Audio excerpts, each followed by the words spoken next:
Imagine standing at the edge of a cliff, not a small ledge.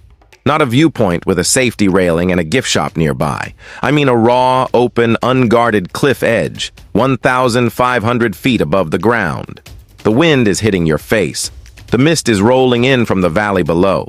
And right in front of you is a bridge, not a solid, concrete, reassuring bridge, a glass one, completely transparent. And the moment you step onto it, there is nothing between your eyes and a 1,500-foot drop except a few inches of engineered glass. That is not a movie scene. That is real. That is the Zhangjiajie Grand Canyon Glass Bridge in Hunan, China. And today on Strategic Dynamics Edge, we are going to break down exactly how this thing was designed, built, and why it is one of the most extraordinary engineering achievements on the planet. Stay with me, because this one is going to blow your mind. And if you are new here, right now is the perfect time to hit that subscribe button and tap the bell. Because we cover stories like this every single week, and you do not want to miss what is coming next. Before we go any further, a quick note. This video is made purely for educational and informational purposes. All construction details, engineering descriptions, and figures discussed are based on publicly available information about the Zhangjiajie Glass Bridge project. We are not affiliated with any government body, construction company, or tourism authority. Everything you are about to hear is shared to inform, inspire, and give you a genuine appreciation for what human engineering is capable of. Now, let us talk about the location first, because you cannot understand this bridge without understanding where it sits. Hunan Province in central China is home to one of the most dramatic natural landscapes on Earth. The Zhangjiajie area is famous for its towering sandstone pillar formations, those ancient, jagged columns of rock that rise hundreds of feet straight up out of the forest floor. If you have ever seen the movie Avatar, the floating mountains in that film were directly inspired by this place. That tells you something about how otherworldly this environment actually looks. The Grand Canyon within this region is not a wide, flat-bottomed canyon like the one in Arizona. It is a deep, narrow, vertical gorge, with sheer cliff walls dropping dramatically into a green valley far below. It is the kind of place where even experienced climbers and engineers pause and take a breath before they do anything.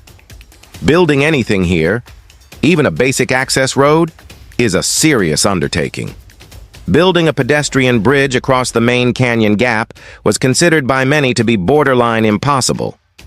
The bridge spans approximately 430 meters from one cliff rim to the other. That is over 1,400 feet. It sits roughly 300 meters, nearly 1,000 feet, above the valley floor in the deepest section. The deck itself is only 6 meters wide, which is about the width of a regular two-lane road, and the entire walkable surface is transparent glass. Every single panel beneath your feet is see-through. When you walk across it, you are not just crossing a bridge. You are floating in mid-air above one of China's most dramatic landscapes, with nothing visually supporting you but air, mist, and a very long way down.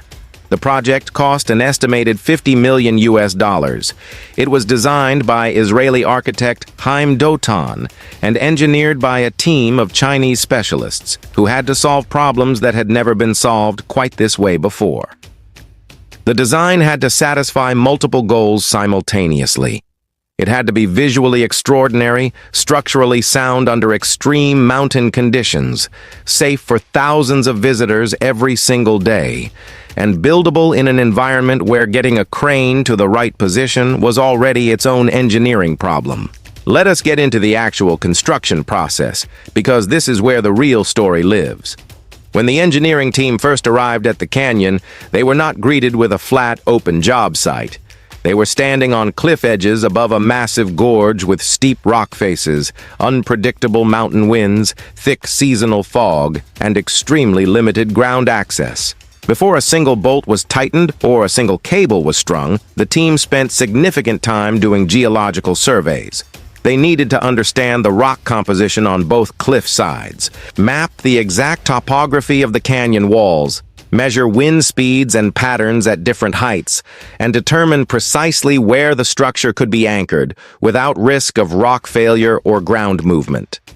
This phase is not exciting to look at, but it is the phase that determines whether a bridge like this survives for 100 years or becomes a catastrophe. Every decision made in the design room ultimately comes down to the accuracy of what the survey team found standing on those cliff edges. Once the site was fully understood, the foundation work began. On both sides of the canyon, crews prepared the foundation pits that would hold the concrete tower supports. These towers are not the massive suspension towers you see on something like the Golden Gate Bridge. They are relatively compact structures designed to fit within the tight geometry of the cliff rim. But do not let their size fool you. These towers carry enormous forces. The entire weight of the bridge, plus the weight of every visitor walking across it, is ultimately channeled through these towers, down through the foundations, and into the bedrock of the mountain. Getting that right is non-negotiable. Workers cleared the rock surface, installed reinforcement steel cages inside the excavated pits, poured concrete, and allowed it to cure under careful monitoring. Alignment had to be perfect at this stage, because every millimeter of error here would compound into a much larger problem once the long-span cables were added. Behind the towers, hidden inside and into the cliff itself, engineers constructed the anchorage systems. This is probably the least glamorous and most critical part of the entire bridge. The main suspension cables that hold this bridge up are under tremendous tension. We are talking about forces measured in thousands of tons. Something has to resist that pull. On one side, a tunnel anchorage was carved deep into the rock mass of the cliff. On the other side, a massive gravity anchorage, essentially a giant concrete block embedded into the earth, was constructed to resist the cable tension through sheer weight and friction. These anchorages are buried. Visitors will never see them. Most people who walk across this bridge have no idea they exist. But if you removed them, the bridge simply could not stand. They are the hidden foundation of everything. With the towers rising on both cliff rims, the next phase was the cable system. At the top of each tower, precision-machined steel saddle assemblies were installed. These saddles are the curved cradles that guide the main suspension cables up and over the tower peaks and down toward the anchorages. They have to be positioned with extraordinary accuracy because the cable angle and geometry directly determine how forces are distributed across the entire span. Once the saddles were in place, it was time for one of the most visually dramatic moments of the entire project. Engineers had to get the first line across the canyon. Not a cable yet, just a thin, temporary pilot rope. Think about what that moment actually means. The canyon is 430 meters wide. There is no platform to work from, no scaffolding, no existing crossing. One side of the canyon has to send a line to the other side across hundreds of meters of empty air. Methods vary by project. Drones, helicopters, pneumatic line launchers, but the principle is the same. That first thin line crossing the void is the beginning of everything. It was used to pull a heavier hauling rope. The hauling rope was then used to pull the first permanent main suspension cable. Slowly, under precise tension control, that cable moved across the canyon, seated itself in the saddles, and was anchored on both ends into the mountain. Then the second main cable followed. For the first time, there were two graceful lines of steel stretching across the sky above the canyon. No deck yet, no glass, just cable, towers, anchorages, and open air. Next, workers installed a temporary construction catwalk along the span. This is a narrow, suspended walkway built from support ropes and lightweight panels, not for tourists, but for the construction crews themselves. Without it, there was no safe way for workers to reach the middle of the span to install the components that would follow.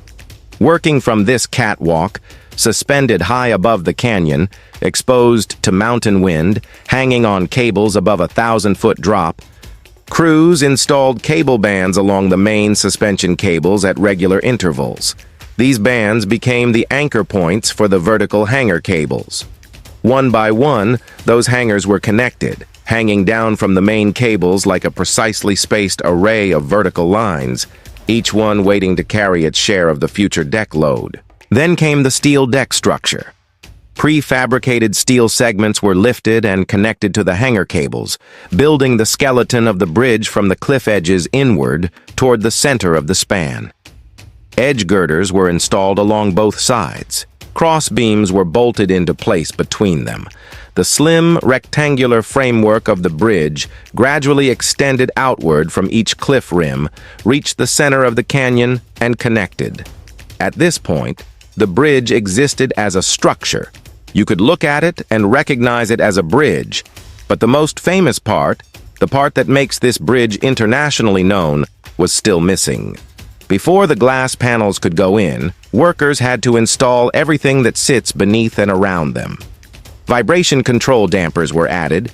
These devices absorb the oscillating energy that a bridge naturally experiences when people walk across it in groups, reducing the uncomfortable swaying that suspended bridges are known for. Structural monitoring sensors were embedded throughout the deck framework.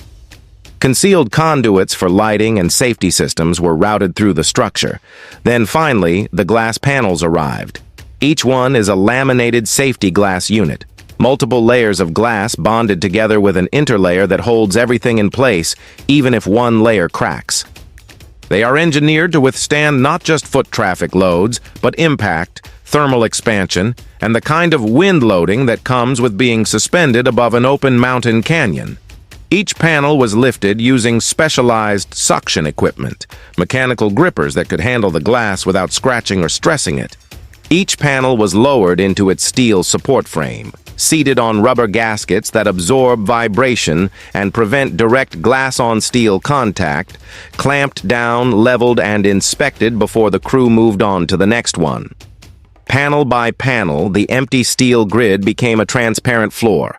From above, it looked almost like nothing was there at all. After the glass came the safety railings along both sides of the deck. The open steel rail design was chosen deliberately. Solid walls would block the dramatic views that make this bridge worth visiting. The railings had to be strong enough to meet pedestrian safety standards while remaining visually minimal.